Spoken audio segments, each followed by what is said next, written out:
Welcome back for my team selection video for Gameweek 4 of Fantasy EFL. We'll take a look back at how Gameweek 3 went and then go in depth into the reasoning behind my choices for Gameweek 4. If you're enjoying all the Fantasy EFL content, make sure to subscribe so you don't miss out. First of all, we'll go through my Gameweek 3 team. And again, we keep having the same thing where it's not bad, but it wasn't that good either. It's those 50-50 decisions on players that sometimes we're picking the wrong choice for that week, and maybe that's just a bit unlucky, but the one week where we get it right, we're going to be in the money. So, in goal I went for Lee Nichols of Huddersfield, which was great. He kept the clean sheet, made 3 saves, and he's come away with 9 points. Same with Hellick, in defence. Although just the 7 points, there's no extra bonus points for him, but that was a good decision to go with the double Huddersfield defence.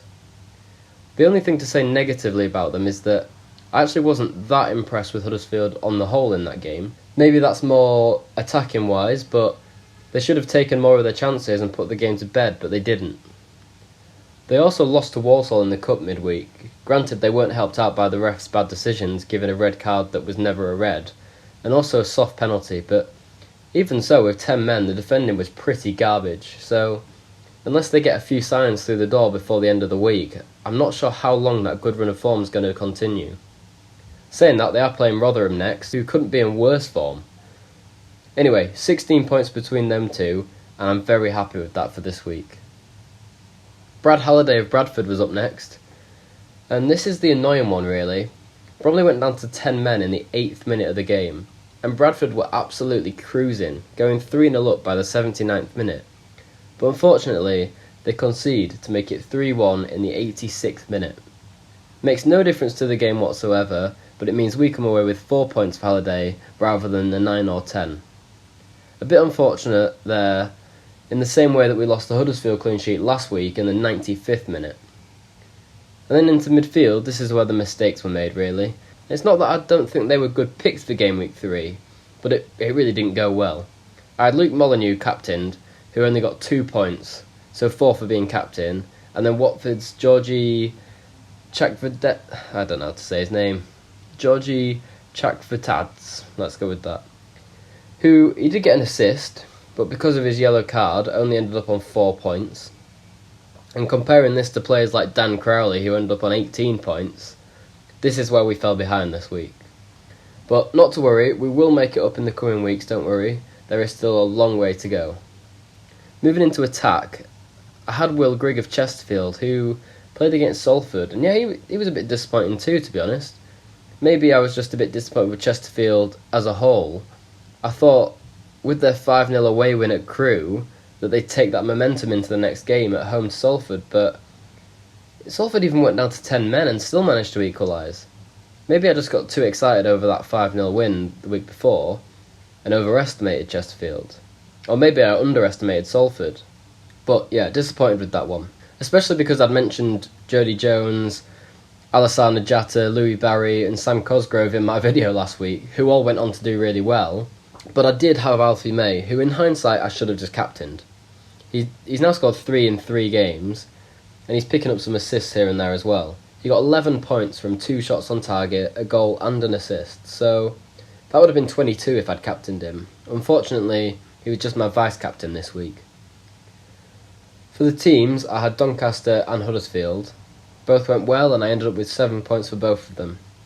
They both won 1-0, so obviously they got the win points and the clean sheet points, but neither scored 2+ goals, so I missed out on those. And they were home games, so there was no chance I could get the extra 2 for the away game. But definitely happy with those 2 choices. Overall, that put me on 55 points for the week, and a total of 167, and that's a rank of 12,394, so we really need to try and improve that this week. Right, let's move on and have a look at my team selection for Game Week 4. In goal I've gone for Bailey Peacock Farrell from Birmingham City. He's only selected by 1.3% of players, and has accumulated 5 points from the first 3 games. The reason I've decided to go for him is because, well, not only do I think that Birmingham are starting to understand their style of play, they've obviously brought in a load of players, so it was always going to take some time to click, but I think they'll continue to get stronger and stronger. I know they conceded in each of the league games so far, but the last two games have been away from home, and they did lose 2-0 to Fulham in the Cup midweek, but I think Birmingham were actually the better side in that game. Overall, they had 57% possession. If they take that into their home game against Wigan, they should be able to completely outclass them in Game Week 4. Wigan haven't had a good start to the season, having only scored one goal so far, which was in their 1-0 win over Crawley in Game Week 3. That was a home game for Wigan as well. And they should have been the stronger team, but actually I feel quite bad for Crawley here, because they've gone away to Wigan, absolutely slapped them about, and ended up losing 1-0. Crawley had 73%. 73% possession. Wigan only managed an XG of 0.59 compared to Crawley's 0.92, and only had one shot on target. It was an own goal too, so Wigan didn't even score their only goal of the season so far. Basically what I'm saying is that all this points towards a good chance of a clean sheet for Birmingham this week, and I think Wigan will struggle away from home. In defence, I've gone for Bryant Belongo of Bristol Rovers, who go into their match with 2 clean sheets in the first 3 league games. They also play at home to a Cambridge side who have failed to score in 2 of their 3 league matches. He scored in Game Week 1 and has also averaged 9.3 points per game so far. They did lose to Stockport 2-0 in Game Week 3, but Stockport are sat at the top of the league with 3 wins from 3 and look very strong, so it's probably nothing to read into much. Bristol Rovers are back at home here, so they should be much stronger, and Cambridge are a weaker side away from home than they are at home. So I think it's a good chance at both a win and a clean sheet for Rovers, and Belongo has already been showing his attacking threat by scoring in Game Week 1, and he's only 1.7% selected. Next to him in defence I've got Pascal Strike of Leeds, who is up at 3.7% selected now. He's averaging 9 points per game, which is very good, and Leeds are starting to look much stronger. They were much the better side against Sheffield Wednesday in Game Week 3, and never really looked like conceding. The other positive is that he seems to be on penalties for Leeds, unless their official penalty taker just wasn't on the pitch when he took that penalty. He took it in Game Week 1, and if there's any Leeds fans watching this, please let me know if I'm getting that wrong. I'm fairly sure he's on penalties, which just makes him a really good pick in my opinion. A chance for a win, a chance for a clean sheet, and high goal threat. In Game Week 4 they play at home to Hull. Hull have drawn all 3 of their first 3 games, which isn't the quality that we saw from them last season, and they've only scored 1 away goal, which was against Plymouth, which seemed to be one of the weaker sides, if not the weakest side in the league. So they'll definitely be disappointed with that. Ellen Road is not the easiest place to go when you're not in particularly good form, so I do expect Leeds to be the much stronger side in this, and that's why I've gone for one of their defenders. Okay, moving on to midfielders, and you'll see here that I've had to change of formation this week, and I've actually got 3 midfielders in. First up I've got Alex Gilby of MK Dons. I spoke about him in my Game Week preview video, so if you haven't seen that, please do go and watch that after this. But MK Dons didn't get the start to the season that they were hoping for, and should be one of the strongest sides in the whole of League 2. I'm hoping that 3-0 win over Carlisle is the start of a good run of form for them, and that they'll take that into this away game against Salford. I know I said earlier in the video that maybe I'm underestimating Salford, but I really don't think I am, and I'm willing to take that risk on it again. Gilby's only 0.9% selected, and is averaging 7.7 points per game, and is looking like one of MK Don's biggest attacking threats, having already scored 2 goals. He's putting up an XG of 0.42 per 90, he takes 2.67 shots per 90 with at least 1 on target, and has a pass accuracy of 81.1%. He's got plenty of opportunity for goal and assist points, and also some extra from key passes, shots on target and interceptions, so I think he's a good pick for Game Week 4. Next up's Jack Payne of Colchester, owned by just 1.5% and averaging 9.3 points per game. He's just creating so many chances. He's already got loads of points for 9 key passes, and has scored 1 goal and got 2 assists. He's putting up 0.26 XG and 0.29 expected assists, so combining that with the 1.33 shots on target per 90 and a pass accuracy of 84%, he's looking like a quality pick. They do play away this week against Accrington, but Accrington have already conceded 10 goals so far this season, and so far it's not making much difference if they're home or away. They're just conceding a lot of goals, and I don't see why that's going to change this week against Colchester.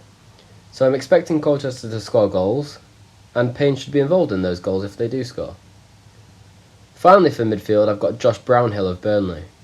He's actually my first non-differential at 19% ownership. He's averaging 9.7 points per game, and I know Burnley lost away at Sunderland last week, but Burnley are going to be one of the strongest Championship teams throughout the whole season, and I don't think there's too much to read into that 1-0 loss. They are back at home this week, and it's against Blackburn, who have also started the season well, with 2 wins and a draw, but this is a massive derby game. And I think both teams will be up for it, but Burnley will be the better side. And if I was to give a prediction for this game, I'd probably say 3-0 to Burnley. I'd expect Brownhill to be involved in those goals too. He's scored 2 goals so far this season, and puts up data of 0.26 xG per 90, which isn't as high as some of the other players that we've talked about, but he's nailed in that Burnley side, he's clinical, and I'm happy to pick him for Game Week 4. Okay, and then finally, for the players, with having 3 midfielders, that means I can only have 1 in attack. And of course, I've gone for Alfie May. I'm sure you were probably expecting that with how I was talking about Birmingham earlier on in the video. But yeah, I can't not have Alfie May. He saved me a little bit last week, and at the minute, I can't see a week where he doesn't score. He's selected by 38.7% of players, so if I left him out and he did do really well, that could ruin my ranker. So it's actually he's actually a must-have this week. Averaging 8.7 points per game, with 3 goals and 1 assist so far this season, putting up a XG of 0.73 per 90, which is very high, and 1.74 shots on target per 92. What I'm expecting from this game is Birmingham to have lots of the ball, maybe even 75-80% possession, and I think they'll end up just outplaying Wigan with the sheer amount of chances they'll create. And the question is just whether Alfie May can get on the end of any of them. Realistically, he probably can, so that's why he's in my team. He's my captain at the minute, just because he's probably got the highest chance of scoring, and he's at home compared to the 2 away games I've got in midfield. Captaincy, I guess, could change before the deadline, but I do think he's the best choice, really. Okay, and then just before I end the video, let's just quickly talk about my 2 fixture choices. I have already mentioned both of them throughout the video.